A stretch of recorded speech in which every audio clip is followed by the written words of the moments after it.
Welcome to all the students of Sri Siddh Vidyapeeth School. Today we are going to continue the remaining part of chapter 6, combustion and flame.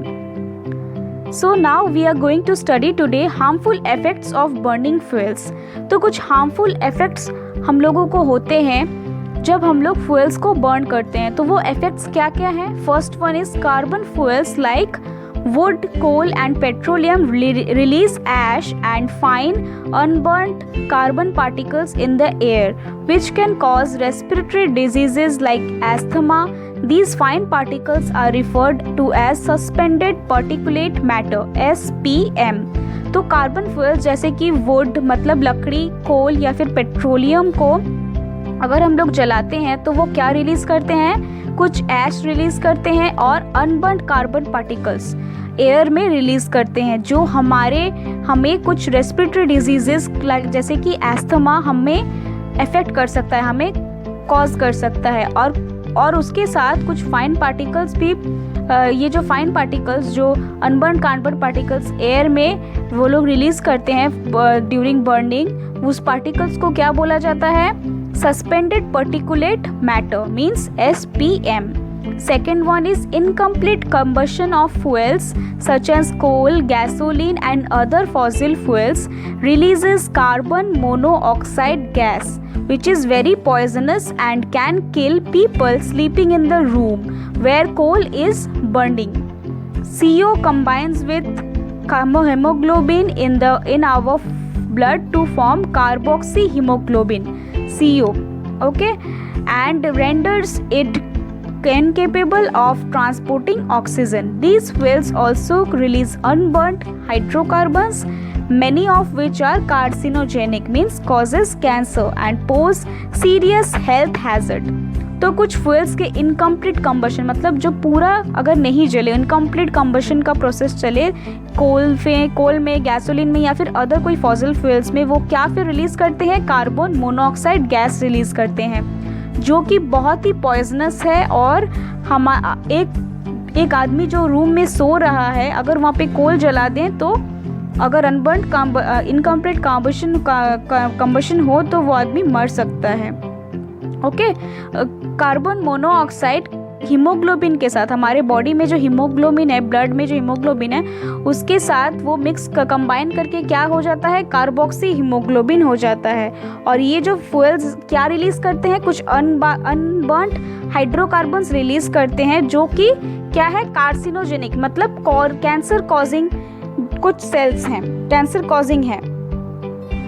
Okay, ये जो hydrocarbon है ये cancer causing है और हम लोगों को cancer भी हो सकता है और हमें सीरियस कोई हेल्थ डिजीज भी हो सकता है. इसीलिए ये जो कोल्स है इनका इनकम्प्लीट जो कंबशन होता है हमें बहुत ही ज़्यादा इफेक्ट करता है. The third one is carbon dioxide release by most fuels during combustion is causing an imbalance in the atmosphere. जो कार्बन डाइऑक्साइड बहुत सारे फ्यूल्स को जब हम लोग बर्न करते हैं क्या रिलीज होता है? जनरली क्या रिलीज होता है? कार्बन डाइऑक्साइड जो कि हमारे एटमॉस्फेयर में एयर के साथ मिक्स्ड होके एक इम्बैलेंस एटमॉस्फेयर क्रिएट करता है. Deforestation is also leading to a situation where there are fewer trees to absorb the carbon dioxide. This is leading to global warming.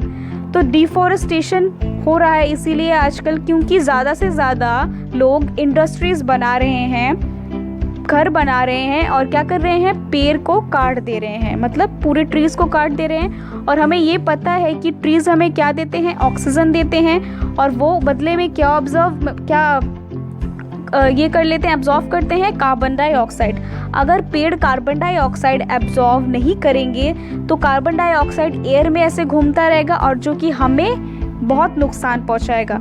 इसीलिए जो डिफॉरेस्टेशन है मतलब cutting of trees in a very vast way, ये ज़्यादा से ज़्यादा ये जो कार्बन डाइऑक्साइड ट्रीज़ को एब्जॉर्व करने से रोक रहे हैं और लास्ट में जाके ये क्या लीड कर रहे हैं? Global warming. Okay, fourth one is burning of coal and diesel releases sulfur dioxide which is corrosive in nature and causes irritation in nose, throat and airways. कोल और डीजल को अगर हम लोग बर्न करेंगे, जलाएंगे, तो वो क्या रिलीज़ करते हैं, साथ में सल्फर डाइऑक्साइड गैस रिलीज़ करते हैं, जो कि नेचर में कोरोसिव इन नेचर होता है उसका। और हम लोगों को क्या कॉज कर सकता है, क्या कर सकता है, इरिटेशन। हमारे नोज़ में मतलब नाक में, गले में, हम लोग जहाँ से सांस लेते हैं उसमें इरिटेशन कॉज कर सकता है, मतलब प्रॉब्लम हो सकता है उसमें। It also causes shortness of breath, wheezing and a feeling of tightness around the chest।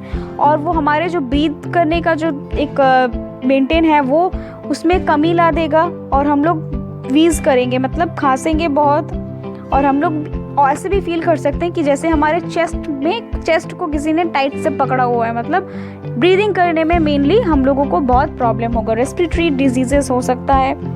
Petrol engines release gaseous oxides of nitrogen. These sulfur and nitrogen oxides dissolve in water to form acids and causes acid rain। तो petrol engine जो होता है वो क्या release करता है burn करने से, गैशियस ऑक्साइड्स, नाइट्रोजन के कुछ गैशियस ऑक्साइड्स रिलीज करते हैं, जो फर्दर सल्फर और नाइट्रोजन ऑक्साइड जो है फर्दर रेन वाटर, मतलब बारिश के पानी के साथ वो जब डिसॉल्व मतलब मिल जाते हैं, वो क्या बना देते हैं, एसिड बनाते हैं। और क्या फॉर्म करते हैं, एसिड, और फर्दर क्या होता है, acid rain. Okay, now what is global warming? Global warming is the rising temperature of the earth's atmosphere which is causing the melting down of glaciers, making the sea levels rise and causing floods in coastal areas. तो global warming का मतलब क्या है, हमारे जो पूरे world में एक टेम्परेचर जो है धीरे धीरे बढ़ जा रहा है, और ये जो अर्थ का जो एटमॉस्फेयर है वो क्या कर रहा है, जो ग्लेशियर्स हमारे हैं पहाड़ में, वो कोल्ड कंट्रीज में ग्लेशियर्स को पिघला दे रहे हैं, और जब वो पिघल जा रहा है तो सी लेवल्स क्या है, बढ़ जा रहे हैं। और इसीलिए ज़्यादातर आजकल देख पाओगे कि कोस्टल एरियाज़ में ज़्यादातर आजकल तूफान आ रही है, बाढ़ आ रही है। तो ये किस वजह से है, ड्यू टू ग्लोबल वार्मिंग। और ये जनरली हम लोग ह्यूमन्स ही ज़्यादा क्रिएट कर रहे हैं, क्योंकि हमें कोई भी जो चीज़ है, जो कोई भी फॉसिल फ्यूल्स, जो भी फ्यूल्स हम लोग यूज़ करते हैं डेली, उसका जो हम लोगों को एक बैलेंस में उस सबको यूज़ करना चाहिए, ना कि हम लोगों को ज़रूरत से ज़्यादा यूज़ करना चाहिए और वेस्ट भी करना चाहिए।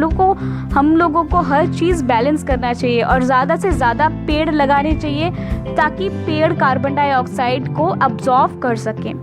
It is caused due to elevated levels of carbon dioxide in the atmosphere, as carbon dioxide absorbs infrared radiation emitted by the earth and radiated back to the atmosphere and raises the temperature। तो ये generally क्यों हो रहा है, क्योंकि carbon dioxide का जो level है धीरे धीरे हमारे एटमॉस्फेयर में बढ़ रहा है, और फर्दर वो क्या कर रहा है, वो क्या एक रेडिएशन जो अर्थ छोड़ता है वो एब्जॉर्ब कर ले रहा है और उसको बैक एटमॉस्फेयर में ढकेल दे रहा है, और जिसकी वजह से हमारा जो एटमॉस्फेयर का टेम्परेचर धीरे धीरे बढ़ने लगा है। And this is also known as greenhouse effect. Okay, I hope you understood. So you can see that the 10 indicators of warming world, किस तरीके से हमारे इंडिकेटर्स, क्या क्या इंडिकेटर्स से हम लोग को देख सकते हैं कि हमारा जो वर्ल्ड है, वर्ल्ड का जो एनवायरनमेंट है ये वार्म हो रहा है, धीरे धीरे गर्म हो रहा है। कि air temperature near surface troposphere, humidity, temperature over oceans, sea surface temperature, sea ice, ocean heat content, sea levels, glaciers is melting and snow covers, temperature over land. Now acid rain. What is the acid rain? Acid refers to the rain of acids that is very harmful for crops, soil, animals and buildings. These acids are formed when sulfur and nitrogen oxides dissolves in rainwater. Acid rains also damage trees and at high elevation such as red spruce that grows to 2000 feet above sea level, causes acidification of lake or stream water and damage forest soils. Irreplaceable buildings, statues and sculptures which are a part of a nation's culture's heritage can get destroyed due to acid rain. तो acid rain किसको बोला जाता है, हमने अभी पढ़ा था कि जो कुछ सल्फर एंड नाइट्रोजन ऑक्साइड्स क्या करते हैं, रेन वाटर के साथ डिसॉल्व करते हैं और फर्दर एसिड, बारिश के पानी को एसिडिक बना देते हैं, और जो फर्दर लीड करता है एसिड रेन के नाम से।